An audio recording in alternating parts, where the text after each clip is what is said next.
বন্ধুরা দেখুন, শিঙ্গি মাছ বাজার থেকে কেনা হয়েছে। একটা শিঙ্গি মাছ কেটেছি, এতে ঝোল রান্না হবে। আলু কেটে নিয়েছি, আলুটাকে ধুয়ে নিচ্ছি। আদা রসুন পেঁয়াজ একসঙ্গে পেস্ট করে নিয়েছি। শিঙ্গি মাছটাকে ভালো করে নুন হলুদ মাখিয়ে নেব। নুন দিয়ে দিলাম, হলুদ দিয়ে দিলাম, ভালো করে মাখিয়ে নেব। শিঙ্গি মাছটাকে ভালো করে মাখিয়ে নেব।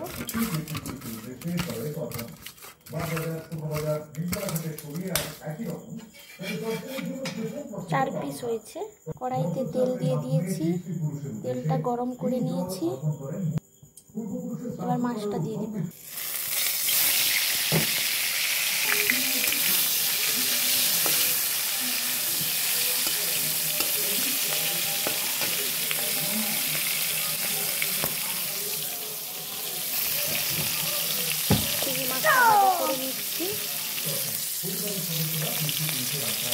দেখুন চিংড়ি মাছ তো ভাজছে।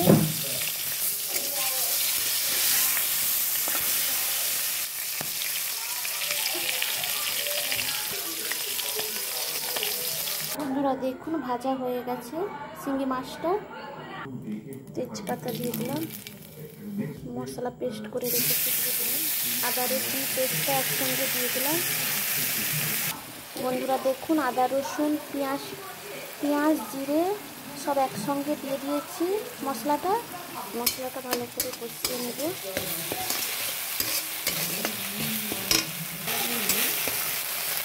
আদা রসুন পেস্ট একসঙ্গে দিয়ে দিয়েছি। গোলমরিচ গুঁড়ো 1 চামচ, জিরা গুঁড়ো দিয়ে দিলাম।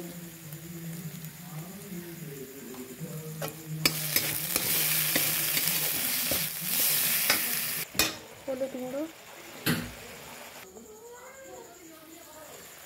লঙ্কা গুঁড়ো 1 চামচ দিয়ে দিলাম।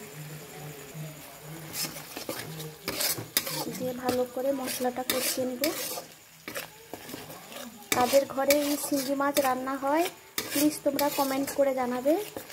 আমাদের ঘরে হচ্ছে, তোমাদের ঘরে কাদের ঘরে হচ্ছে প্লিজ তোমরা কমেন্ট করে জানাবে। ভিডিওটা স্কিপ না করে পুরো ভিডিওটা দেখতে থাকো।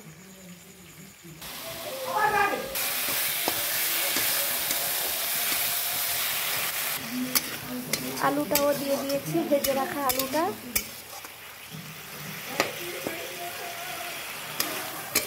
এরপর ভালো করে মশলাটা কষিয়ে নেব।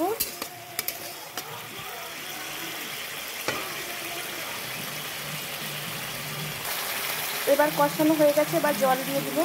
বন্ধুরা দেখুন সুন্দর তেল বেরিয়ে এসছে, এবার জলটা দিয়ে দিব।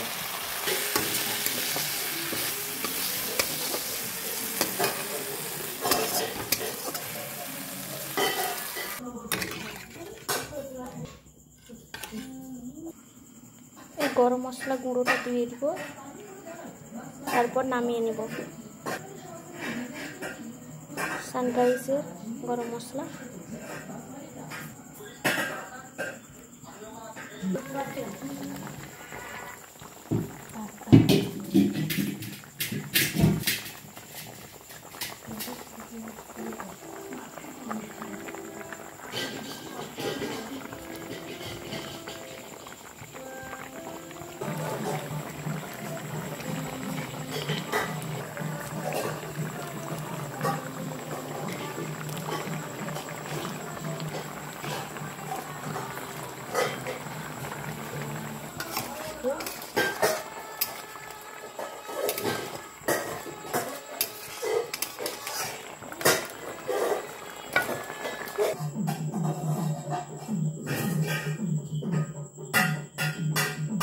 বন্ধুরা দেখুন রান্না কমপ্লিট হয়ে গেছে। এবার সবাই খাবো গরম ভাতের সঙ্গে, রাত্রের খাবার।